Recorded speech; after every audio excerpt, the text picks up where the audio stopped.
السلام علیکم ورحمۃ اللہ وبرکاتہ۔ آسمان پر ایک بادل آتا ہے اور یہ بادل اپنا سفر شروع کرتا ہے۔ اسی دوران اس بادل سے یہ آواز آتی ہے کہ فلاں شخص کے باغ کو پانی پلا دو۔ یہ آواز ایک آدمی نے سنی اور اس بادل کے ساتھ ساتھ چل پڑتا ہے۔ اب یہ بادل ایک پتھریلی جگہ پر برستا ہے اور برسنے کے بعد نالیوں کے ذریعے یہ پانی اس شخص کے کھیت کے پاس پہنچتا ہے اور وہ نالیوں کو ٹھیک کرتا ہے اور اپنے باغ کو یا اپنے کھیت کو پانی لگا دیتا ہے۔ یہ آدمی فوراً جا کر پوچھتا ہے، آپ کا نام کیا ہے؟ اس نے کہا کہ میرا نام فلاں ہے۔ کہا کہ یہی نام تو میں نے بادل سے سنا ہے، آخر کون سا ایسا کام کرتے ہو؟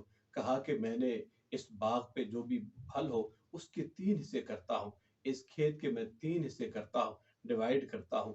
ایک حصہ میں اس باغ کے اوپر لگا دیتا ہوں، دوسرا حصہ جو ہے وہ میں اپنے گھر والوں کے لیے، اور تیسرا حصہ جو ہے وہ میں اللہ کے راستے میں خرچ کرتا ہوں۔ یہ طریقہ کار جب ہو جائے، یقین جانے بارش برستی ہے۔